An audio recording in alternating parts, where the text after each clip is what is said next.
लोकसभा चुनाव से पहले झारखंड में कांग्रेस को एक बड़ा झटका लगा है और यह झटका सांसद गीता कोड़ा के रूप में है।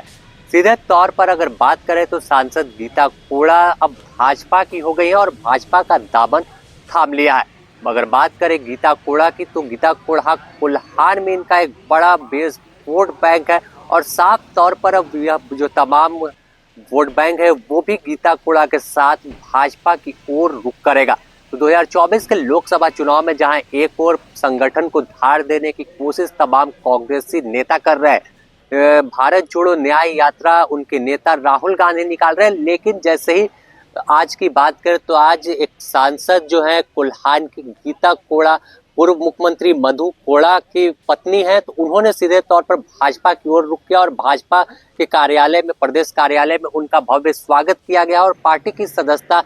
भाजपा प्रदेश अध्यक्ष बाबूलाल मरांडी, नेता प्रतिपक्ष अमर बावरी ने पार्टी का पटका और जो है गुलदस्ता देकर स्वागत पार्टी में किया है। अगर बात करें तो मधु कोड़ा हो जाति से आते हैं और मधु कोड़ा का वहां पर अपना जो वोट बैंक है वो काफी अधिक है और यही कारण है कि गीता कोड़ा का कैंपेन जो है पूरी तरह से मधु कोड़ा के कंधे पे होता था और गीता कोड़ा वहां पर अलग तरीके से काम करती थी। भले वह कांग्रेस की सांसद थी, लेकिन कई मुद्दों पर पार्टी से हटकर जो जनता के हित को लेकर सवाल उठाते हुए दिखती थी और आज आखिरकार वह भाजपा में शामिल हुई है। तो इसका असर सीधे तौर पर झारखंड में जो आने वाला विधानसभा चुनाव है उसमें भी पड़ सकता है और साफ है कि लोकसभा चुनाव में जो गीता कोड़ा है वो अब भाजपा के सिंबल पर ही चुनाव लड़ेंगे। अगर बात करें गीता कोड़ा की तो गीता कोड़ा ऐसी शख्सियत है, जब मोदी लहर चल रही थी देश में, चाहे 2014 की बात कर ले या फिर 2019 की, उस लहर में भी अपने दम पर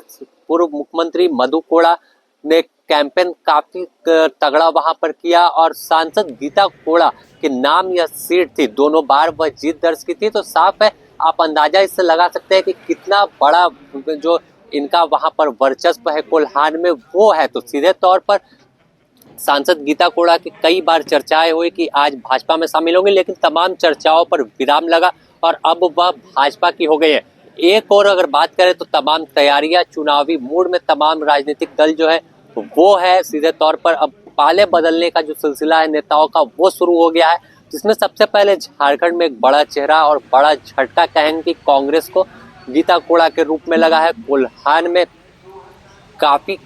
अच्छे और मजबूत पकड़ है और यही कारण है कि मोदी लहर के बावजूद इन्होंने सीट जो है वो कांग्रेस के खाते में डाली थी। झारखंड में एक भी लोकसभा जो संसदीय क्षेत्र की सीट है वो कांग्रेस नहीं जीत पाई थी, लेकिन कोल्हान ही एकमात्र ऐसी सीट थी जो कांग्रेस के खाते में आई थी। सांसद गीता कोड़ा उस पर जीत दर्ज कर लोकसभा पहुंची थी, लेकिन अब वह भी खाली हो गया। तो साफ है कि झारखंड से जो कांग्रेस के सांसद की संख्या है वो जीरो फिलहाल कह सकते हैं कि हो गई है। हालांकि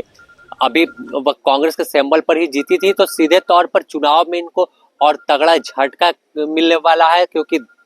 लोकसभा चुनाव काफी नजदीक है, कभी भी घोषणा हो सकती है और उससे पहले कांग्रेस के लिए एक बड़ा झटका है। अब इनके सामने चुनौती है कि नए चेहरा जो है वो कौन सा होगा, कौन से चेहरे पर यह भरोसा जताएंगे कि जिससे वहां पर सीट दोबारा से बचाने में कामयाब हो, लेकिन यह काफी कठिन होगा। अगर बात कर ले पूर्व मुख्यमंत्री मधु कोड़ा की, तो मधु कोड़ा पर भले ही भ्रष्टाचार का आरोप लगा हो, हालांकि यह मामला अभी भी कोर्ट में चल रहा है, तो आगे क्या कुछ होने वाला है यह तो आने वाला वक्त बताएगा। लेकिन झारखंड में फिलहाल कांग्रेस को सबसे बड़ा झटका लग गया और गीता कोड़ा भाजपा में शामिल हो गई है। द न्यूज पोस्ट फिलहाल इतना ही। अपने सहयोगी रवि के साथ Sameer, the news post Ranchi.